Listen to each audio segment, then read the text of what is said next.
All right. Hey, everybody, this is Vito LaFata with the Fitnesspreneurs Live Show. And today we are going to have a hot debate that is going on in the industry. And I invited two of the top people in the industry to help come talk about the myths, the truths, the realities, and everything that's going on with this ketosis, keto diet, and ketones out in the market out there. So let's get into this because I think this is a very relevant conversation that's going on right now. It's a hot debate. There's pluses, minuses, and everyone's coming at it from different angles. So that's why I brought in the doctor himself, Chris Moore, a leading dietitian in America, and who recently wrote an article on Men's Health about this whole ketosis and ketogenic keto diet out there. And then I got Brett Klicka, the 2013 Personal Trainer of the Year and creator of Spider Fit Kids, that I've been seeing them on social media talking about this. And I said, let's have them on the show. Let's have this debate. Let's talk about it from every single angle and dig deep into it. So guys, thanks so much for carving out some time on a busy Thursday to talk about this debate. Yeah, absolutely. Thanks for having us, Vito. For sure. Yeah, always a hot topic. That's it. Hey, Chris, I mean, your video kicked off. I mean, that thing is at 30-some-odd thousand views or something out there right now. So obviously people are paying attention to this. So you as the dietitian, start us off with just the science, the facts, the figures about this thing so we can educate who's listening in on this about what is this thing. Let's talk about it from science. Right. Yeah, absolutely. So the keto diet, and actually, to be honest, is nothing new. I remember when I first got into lifting, they're talking about it in some of the fitness magazines in the bodybuilding world, super high-fat diet. So basically, this is a very, very high-fat diet, 60 to 80% of calories coming from fat alone. Less than typically 5 to 10% for carbohydrates, usually on that lower towards the 5%. Putting that into perspective, that's maybe a piece or two of fruit a day. It's a half a bagel max per day of carbohydrates. And then the rest is protein. So not much protein, 10, 15%, whatever that remainder is there. So the key here with the diet is that it's super, super high fat. And the idea is that it's supposed to shift your body from burning glucose, which it primarily does naturally or regularly, into using ketone bodies, which come from that high-fat diet. So that's kind of the very general theme of why it works, or not why it works, but what people think it may work. You're burning more fat and ketones, so it's a longer-lasting energy supply is the goal. Supposed to help burn body fat above and beyond a regular diet, and so on. So, okay, so we got ketones. Explain ketones so people can understand, like, because they hear that word and that, like, either they're glossing over or they're just like, sounds good, sounds medical, sounds scientific. What is it? Sounds great, yeah. So a lot of times people, just to kind of put things into perspective, people often confuse this with a term called, and people may have heard, ketoacidosis. And that's something that can come from people with diabetes. They're very, very different. So it's not dangerous in the sense of that ketoacidosis, which is you're spilling ketones into your blood. And that's not, you're not doing that necessarily. Ketones, kind of very, very simply, so normally our body burns glucose, our brain, our muscles, that's the preferred source of fuel. But if you don't have that glucose, again, from a diet like this, where it's very limited in your diet, your body then shifts into, it's a fuel source for your brain, it can be, and for your muscles and so on, to use these ketone bodies. So we do have them in our body, in our blood, etc. But the way the diet works, when we have more carbohydrate in our body, those ketones are usually suppressed, for lack of a better term. Now it's shifted, so we're burning more ketones as fuel. So let's talk about that for a second, though, because the body naturally produces them. So if you're taking them in from the outside, is that going to affect your body's natural ability to produce them? Is it not? What's that whole science? Well, it's just shifting it, so it's suppressing essentially the glycolytic pathway, the glucose, the normal pathway that runs in your body.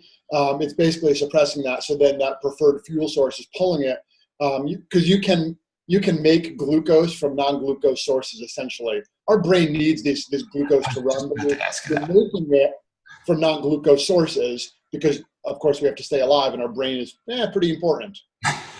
So is that actually like if we're teaching this idea of getting out carbohydrates, which are one of the best sources of brain producing glucose, does it affect brain function? You're like, we're not talking about that?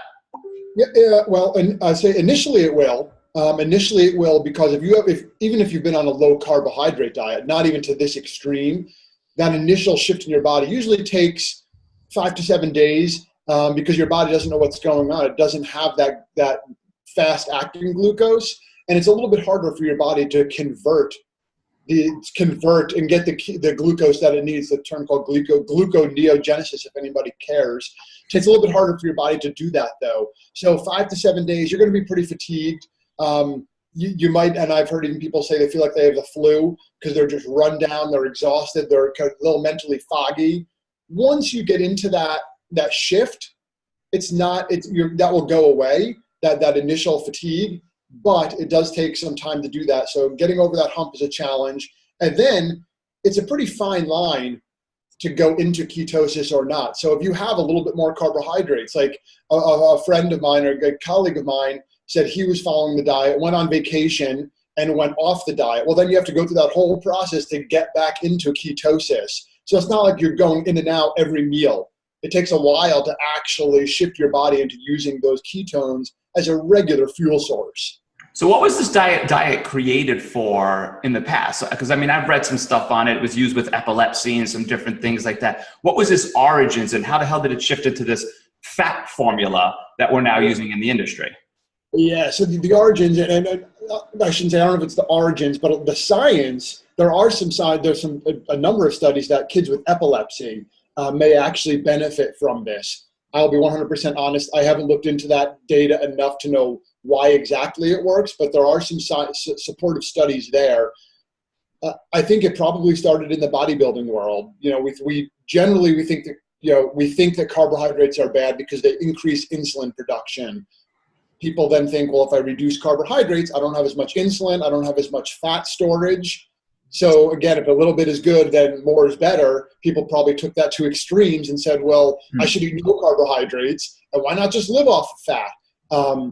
Again, we take things to extreme, unfortunately, in this country, and especially, I think, a lot of times in that fitness and bodybuilding world. Okay, so now let's just open up to, there are companies that are starting to say, hey, here are drinks that you can have that will induce this.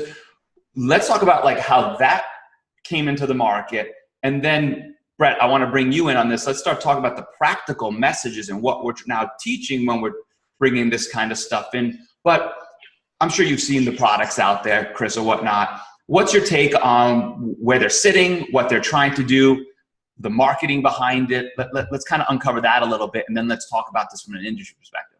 Yeah, certainly. And there's a number of products out there. And basically their idea is to shift you into that.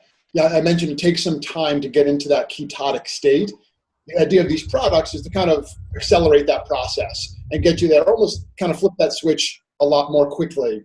The problem is it does do it acutely, and you will increase your ketone production acutely. But if you're not following a extremely low carbohydrate diet, again, like I said, 5 to 10% of calories coming from carbohydrates, these supplements aren't going to do anything long term. They will work in the short term, but then once you eat some carbohydrates, then that effect goes away essentially.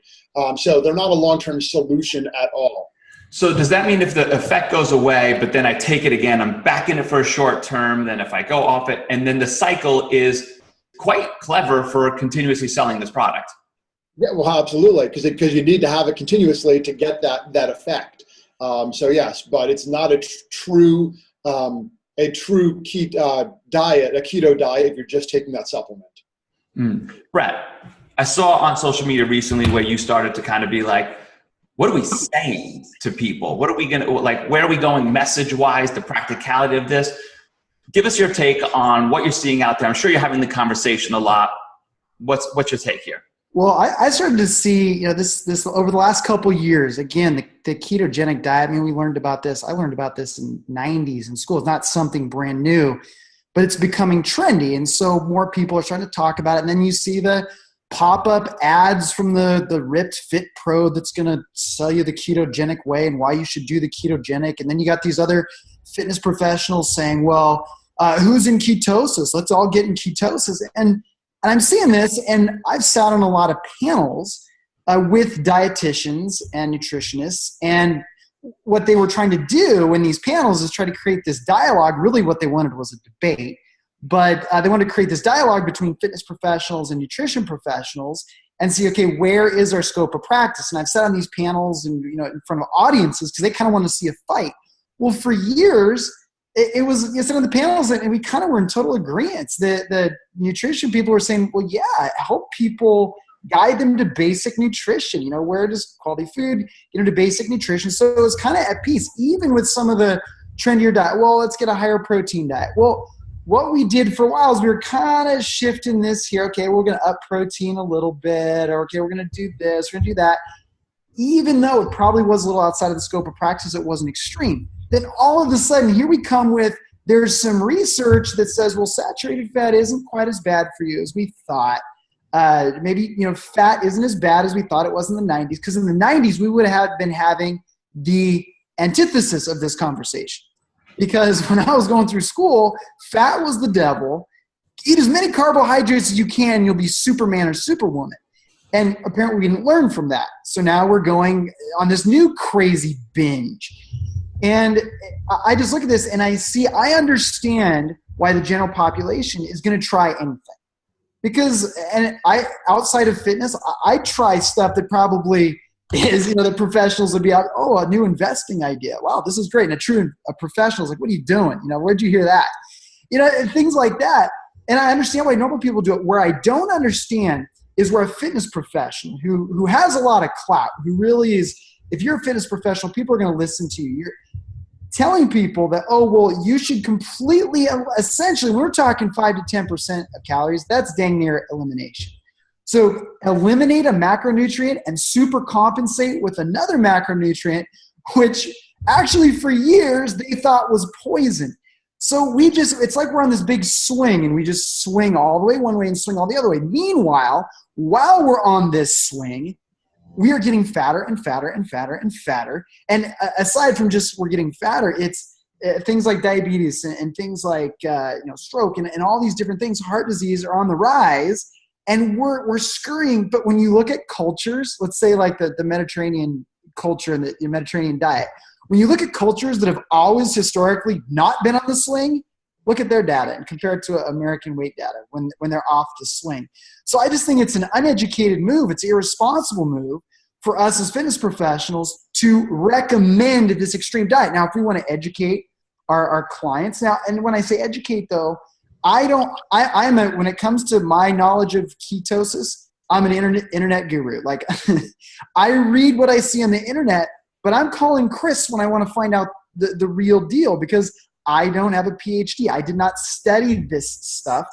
So I can read it and I can read peer-reviewed journals, but still I want to find out, okay, was this a good study? Is this something that you'd say was legit? So that's where I come from that. But I just look at this from a responsibility standpoint. I'm like, it's one thing to maybe gear people. Hey, if you want to find out more about this, talk to this person, talk to that person. I find out someone with epilepsy is asking me about the ketogenic diet. Someone with diabetes asked me about the ketogenic diet. I might gear them to it. I'd say, hey, talk to this professional about it. But I don't understand, say, hey, everybody, let's get ketotic. All right, it's a keto party. Let's do it. That's so irresponsible. And to me, that just says you haven't been in the industry very long and you don't understand true behavior change with people. Chris, before I got a thought on that, Brett, but Chris, on the dietitian side, the nutrition side, what's being said over on that side about the fitness industry now starting to recommend things like this? Just what's coming from that side, and let's see what's being said on both sides. And then we're going to open up the conversation around the marketing and the message to people that this really puts out. Right. To be honest, I haven't heard a lot in the nutrition space from dietitians about this ketotic diet. I think seems to be more in the fitness space as a accelerating fat loss and so on. I think from what I've seen, at least certainly my colleagues in the nutrition world are just kind of shaking their heads, waiting for this trend to pass. Like Brett said, it's a pendulum. We had low fat and then, whoa, wait a second. Now it's carbohydrates. Now we have the carbohydrate pendulum. And then it goes back and forth all the time. And it's just waiting for this trend, this pendulum to swing back and forth. Maybe it will stop in the middle, but it doesn't seem to be that way. Hey, I'm going to make a statement. Right now at that pendulum. In 10 years, if it hasn't swung completely the other way, where we're force feeding certain carbohydrates down people's throats, if I still have hair in 10 years, I will shave my head. Highly unlikely, but yeah. Because I'm telling you, in 10 years, the same's going to happen with exercise, by the way. So we found out that high intensity training might be strategic for more efficient fat loss time-wise. So then people do only high intensity training a week, and then we fry our adrenal system. We fry our hormonal system. So we're going to make that pendulum swing back to, we're going to go back to the quote fat burning zone, these low intensity workouts until our metabolisms die again. And then we're going to do the same thing in 10 years. All of a sudden carbohydrates are going to be the hero of it. And because I remember the 90s, guess what? People say, well, with the ketogenic diet, I've lost all this weight. You know what I heard when I was in college and high school about people going to almost all carbohydrates? Wow, I lost weight. I feel great. I have all this energy. It's the same thing. You know what I heard when people started going crazy with protein diets?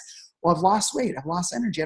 Guess what? You control anything about your diet, you're going to see some sort of result for a short period of time.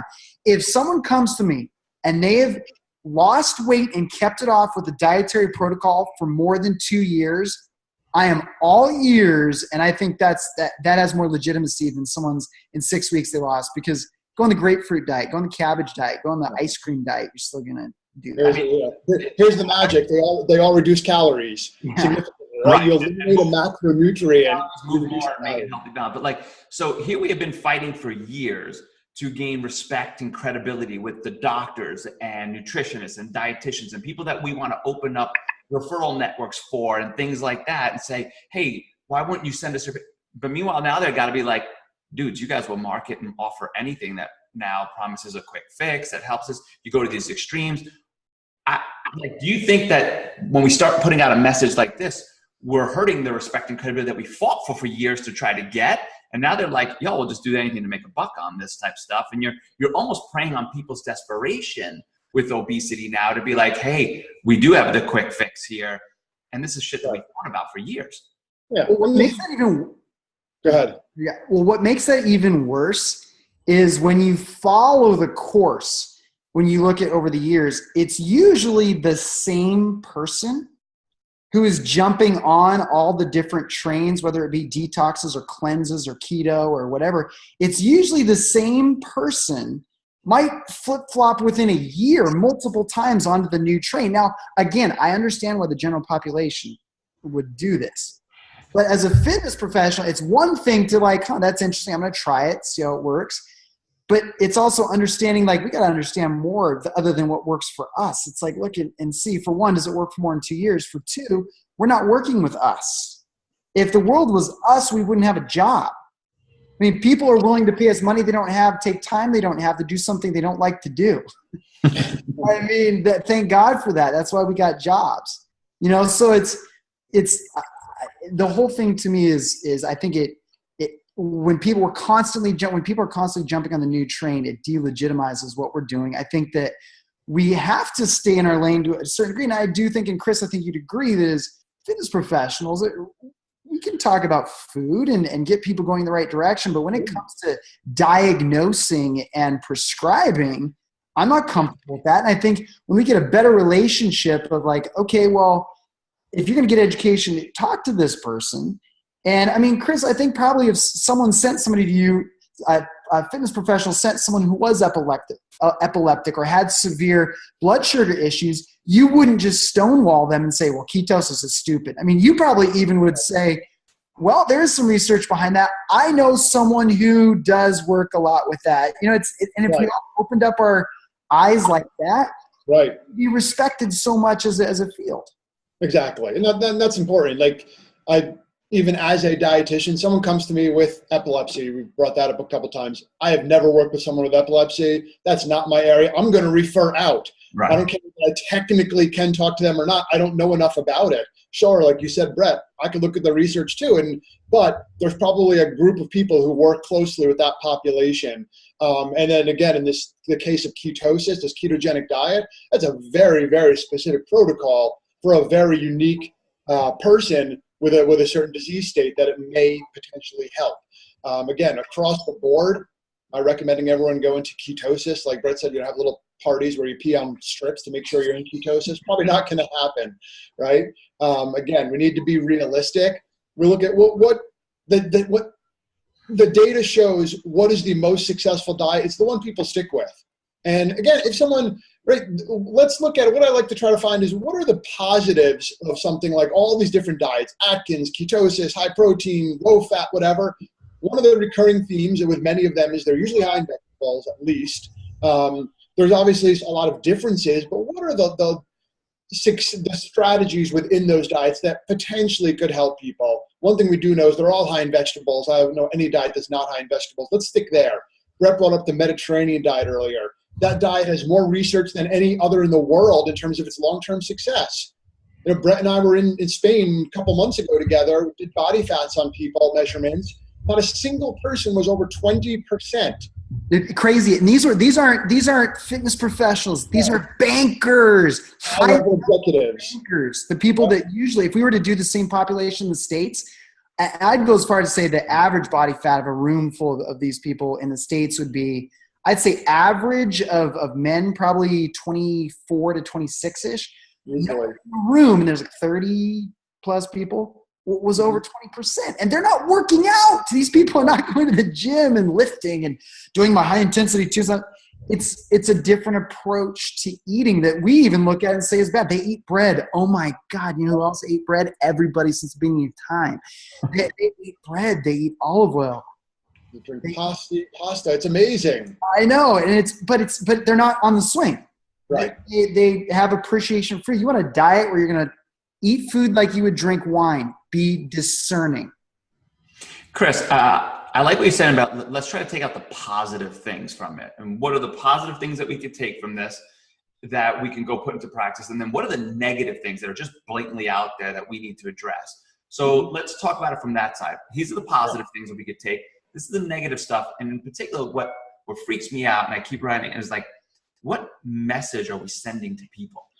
Right. When we especially when we're saying, when there's a product that you're like, this is a chemical. Yeah. Drink this. What are we saying to people, man? Right. And it's always trying to look at that quick fix solution, right? That's always, and again, the general population is confused. So then they see something new and they see this bandwagon. They've already been told for a long time the carbs are not good. Now we go to extremes that they're really not good. You can barely eat any. But let's look at the positive. Like I said, the one in this diet that I like is that you can eat vegetables. Vegetables give you a lot of nutrition, but not a lot of carbohydrates. Everyone should eat more of those. 100%. There's not a single person in the world that won't benefit from more vegetables. Fruits certainly play a role as well. Again, on the downside, when there's lots of negative sides, I think. Is that the only positive? Yeah, pretty much. I jumped really quickly. Can I add something real quick? Yeah. Positive with any diet. If you stop, you realize the biggest problem we have right now with health is we have too much food and we can't decide, at least in the Western world. Now we have a polar opposite on the other side of the world, but we have so much food that we can't decide what to eat. That's killing us as a human race. We have so much food that we can't decide what to eat. That is a weird problem for the human race. That's only been here for 50 years. I mean, that's a weird problem. So when you have something like whatever diet you call it, what you're doing is you're applying some filter to this 24/7 restaurant that's our buffet, that's our mouth. Any diet we go on, there's just some sort of filter. We stop and think for just a second, like, should I eat this or eat that? We make a choice versus open up our mouth literally, and just whatever's within arm's reach, we stuff in there. Because that's the world. We are always within arm's reach of food in the Western world. And so, any diet you do, what it does, it makes you actually think about what's about to go in your mouth. And I think that is a positive. It doesn't create awareness for sure. Yeah. And I did think of something else. When we think of carbohydrates, I thought of one other thing. When we think about carbohydrates, there are certainly some carbohydrates that are not that great. Right? The cakes, the cookies, the pastries, the sweets, the soda, so if we're now telling people that they can't eat those, okay, so you're eliminating those real high sugar type products. Of course, those aren't great. Now, of course, there are a whole bunch that are fantastic, right? So we need to think about the differences. It's not just about quantity, but let's look at the quality. I like that. And all right, I think we dug out eat vegetables, eliminate high sugar carbs. There's our positives. on the negative, what is this message? What is this marketing? What is this whole debate putting out there? Or this whole way that we're teaching society to now go eat? What are we fostering more of the desperation? Are we fostering more of the like, I want a quick fix versus let me think about a strategy for the long haul? And that's, in my view, that's not going to aid society, and it's a dangerous way to teach them to think that potentially they'll perpetuate your business. Oh yeah, 100%. It is a dangerous way to think. It's selling that quick fix solution. And I'll be the first to say, if this works for someone long term and they can personally do it and stick with it, okay. I was giving a talk one time. A guy came up to me at the break and said, I know this is different than what you're talking about, but I lost when the Atkins diet first came out. I thought that was a good idea. And I was actually double the size I am now. And this guy was about my height, so 6'2". And he said I weigh 220 pounds currently. He said, so he's lost double his weight. So he was about 440-ish pounds. He followed the Atkins diet, and he still does to this day, about 20-something years. I'm not going to tell him it doesn't work, right? It's working for him. Yep. Across the board. So at the end of the day, what matters is what works for you, right? Let's not try to sell your clients on this diet or that diet, but everyone is unique. There are certainly some principles that we want to apply and recommend, but what is going to work long term? The best diet that works is the one you stick with. And again, most of the research knows that it's a more moderate approach. To be honest, there hasn't been studies on this ketosis diet in terms of when we compare it to other types of diet for fat loss. The closest diet study that's come out was a low carbohydrate, not extremely low, but low. At the end of the study, people were eating around 35% of their calories from carbs. You might still call that a low carbohydrate, but it's significantly different than a true traditional ketotic diet.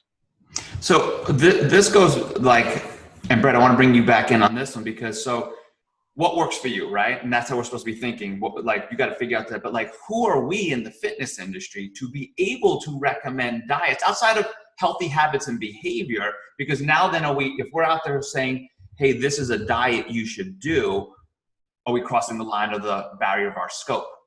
Well, I think that instead of it, we get so tied up into products and physical, we think our job somehow is to steer people towards products or these physical things. Well, I think that what we can do is educate, well, what is fat? Why do we need fat? What does it do in the body? Carbohydrates. Why do we need carbohydrates? What does it do in the body? Protein. What does it do in the body? Fiber.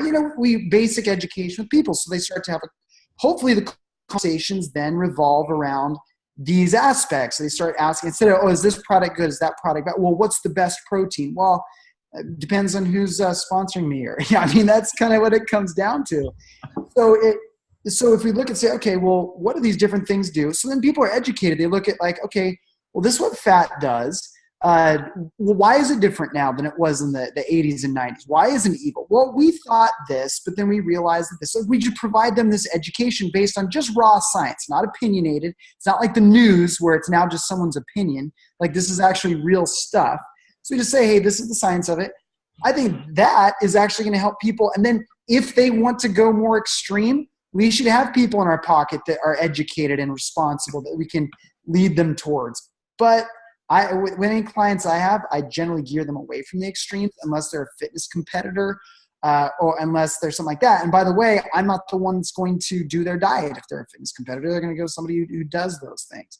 So I think that in there we're being responsible when we just educate them as to what. But if we're saying, well, carbohydrates are bad for you. Well, that's a horrible, stupid, irresponsible.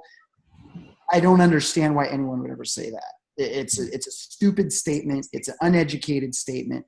Now, 95% of your dietary intake in carbohydrates, yeah, that is bad. Or looking at simple carbohydrate, I don't think there's anyone out there that would say, hey, you should try to get as much sugar as you can in your diet. So it's a matter of just educating people. What are the difference between different carbohydrates? It's just educating, not saying this is bad, the sky is falling, because that same exact person in 6 months from now or a year from now is going to be on the other side saying the sky is falling. It would be like, let's say you heated your house like this. Let's say that it was a little chilly So you bought a bunch of heaters and turned the heaters up all the way. All of a sudden it's 115 degrees. So you have to buy a bunch of air conditioners. So then you turn them on all the way. So that brings it down. So then you have these two extremes, and then you achieve 72 degrees in your house.